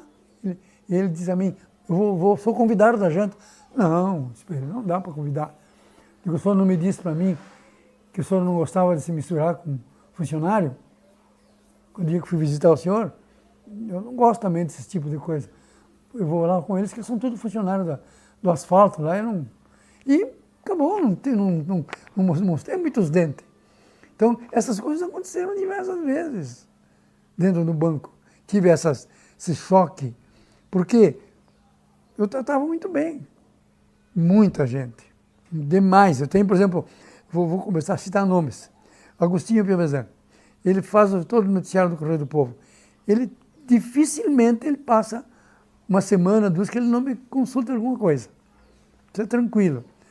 Desde o tempo da Luz e Alegria, a gente sempre foi muito amigo. Tanto é que quando ele veio para cá, eu era correspondente do Correio do Povo, como ele foi o primeiro jornalista que veio para cá com diploma, o Correio cancelou o contrato comigo e deu para ele. Aí ele passou a ser funcionário do Correio do Povo e eu trabalhava gratuitamente. Então, nossa amizade continua a mesma. Uma coisa que eu não posso deixar de dizer, agradecer a imprensa da cidade, porque a imprensa da cidade me deu uma cobertura total, cara. Luz e Alegria, o Alto Uruguai, a Voz do Povo, a Folha, o RS Norte do Agostinho, e deixa eu ver com mais, o Regional.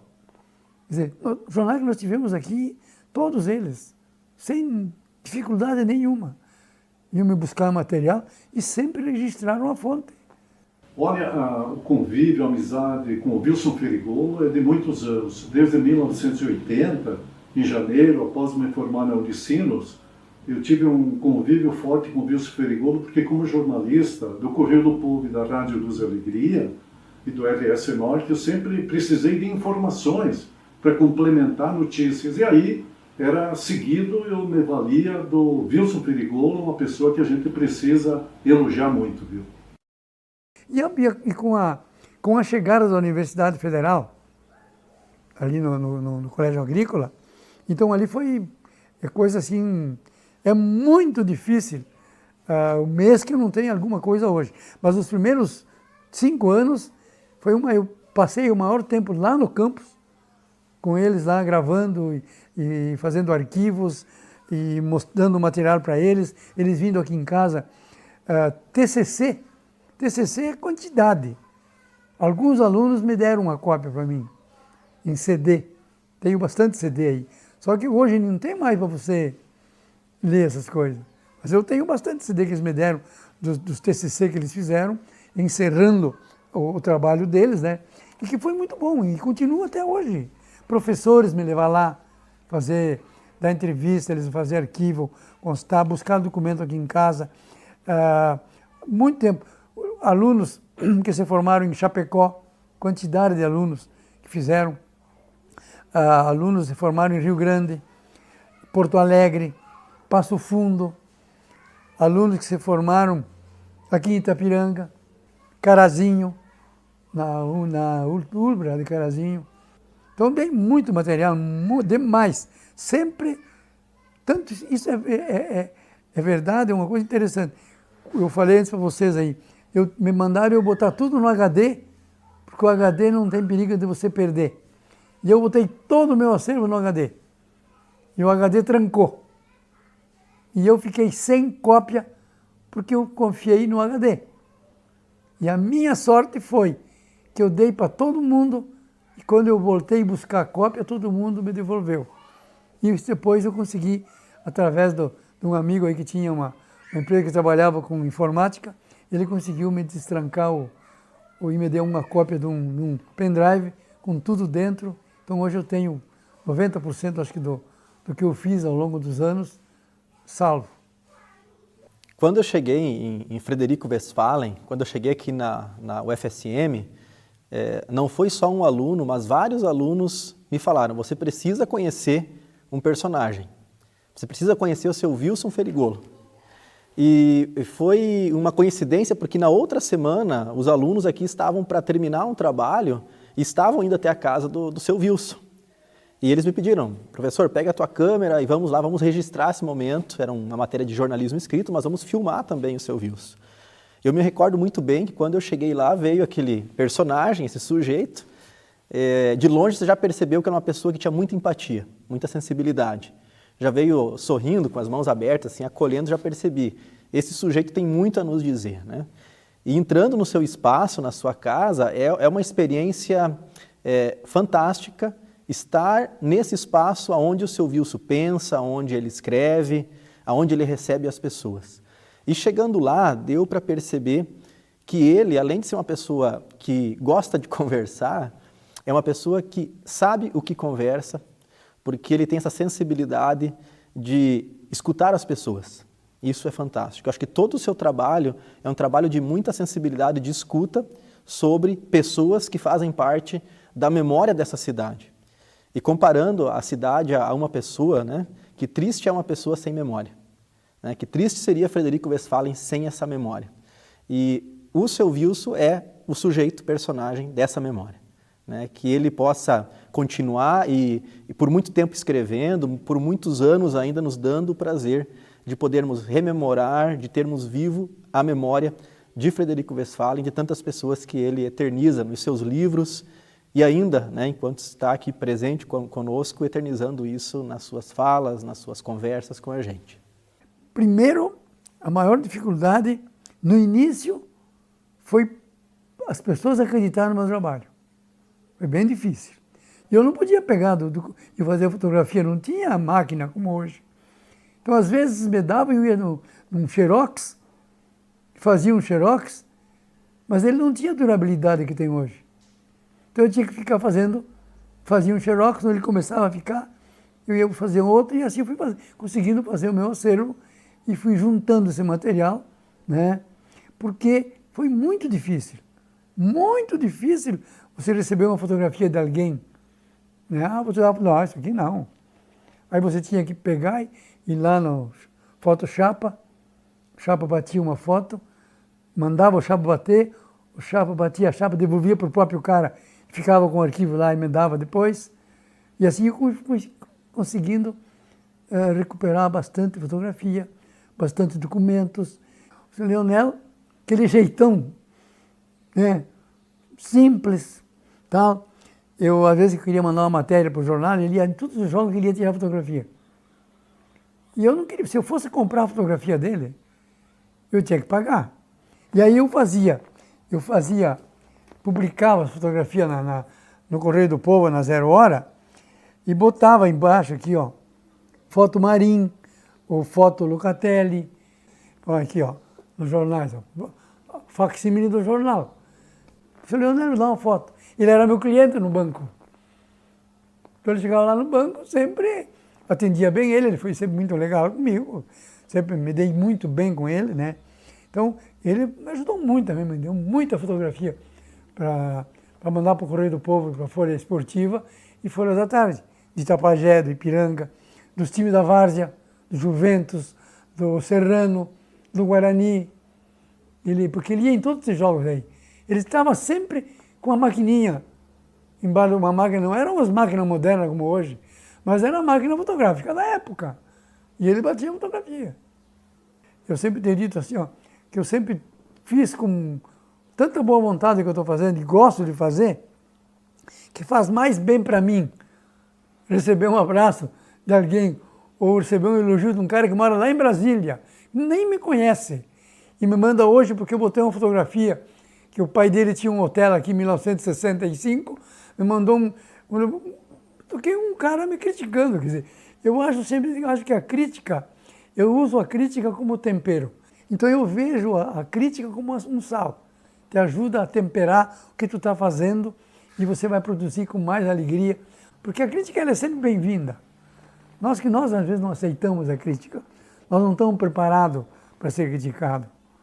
Não é, a gente só gosta de massagear, quer massagear o coração. E nós temos que aceitar, sempre. Você não tem coisa melhor que você estar na rua caminhando e um cara que você não sabe nem quem é. E ele para e diz, seu Wilson, deixa eu te dar um abraço. E eu, mas quem é você? Eu moro lá no interior. Esse dia você fez um programa na rádio e falou sobre o meu avô. Me encheu de orgulho. E eu estou lhe encontrando agora, tenho que lhe agradecer. Dizer, cara, há dinheiro que pague isso. Então, além das homenagens que eu recebi do poder público, a Câmara de Vereadores, cara, já fizeram moção de aplauso. Então, tudo isso faz com que eu tenha um compromisso maior em tentar deixar quanto mais histórias e tanto mais realidade da nossa história, ver a nossa Casa da Cultura aberta, com frequência de público. E o meu grande sonho, concluindo a Casa da Cultura, seria ver essa casa em frente à prefeitura, aquela de material que tem atrás, que está lá meio abandonada, com arquitetura de 1950, restaurada. E ver a lei do patrimônio cultural imaterial e imaterial ser implantada em Frederico Westphalen. Quem sabe muito, às vezes, acha que sabe demais. E o que eu tenho medo na minha passagem, que as pessoas vão me criticar porque eu fiz pouco. É o mesmo medo que eu tenho de chegar no dia da justiça final e aí ele não me cobrar do que eu fiz, me cobrar daquilo que eu deixei de fazer. Pela tua capacidade, pelo teu trabalho, pelo ser humano. Por que tu não fez isso? Por que tu não fez aquilo? Sim, mas eu fiz isso. Não, isso está feito. Por que tu não fez isso? Tu tinha capacidade de fazer. Então isso eu tenho medo que a história me cobre amanhã depois, né? Eu cobro dos meus netos, né? Mas o teu avô não fez isso. Isso eu tenho medo.